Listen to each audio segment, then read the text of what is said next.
মেয়েকে বিয়ে দেওয়ার সময় ছেলে পছন্দ করার ক্ষেত্রে পরিবারের সবচেয়ে বেয়াদব ছেলেটিকে বেছে নিন।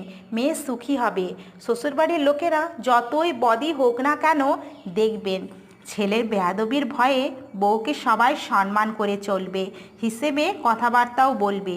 আর যদি পরিবারের সবচেয়ে ভদ্র ছেলের সাথে মেয়েকে বিয়ে দেন, তাহলে সারা জীবন আপনার মেয়েকে শ্বশুরবাড়ির লোকেদের কটু কথা আর খারাপ আচরণ সহ্য করে যেতে হবে। আর মেয়ের ভদ্র জামাই জীবনভর বউকে ভদ্রতা শেখাবে আর বলবে সহ্য করে নাও। অপরদিকে ছেলের ভদ্রতার সুযোগ নিয়ে শ্বশুরবাড়ির সবাই জীবনভর মেয়েটিকে অত্যাচার করে যাবে। তাই সবসময় পরিবারের ভদ্র ছেলে নয়, বেয়াদব ছেলেটাকেই জামাই হিসাবে নির্বাচন করুন। আপনার মেয়েও সুখে থাকবেন আর আপনারাও সুখে থাকবেন। ভদ্র ছেলেই মানে বাবা মায়ের অতি মা ভক্ত ছেলে।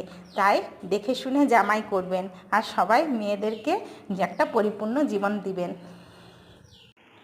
একটা সম্পর্ক ভাঙা খুবই সহজ, কিন্তু একটা সম্পর্ককে সারা জীবন টিকিয়ে রাখা ধৈর্য, প্রচুর ধৈর্য চাই।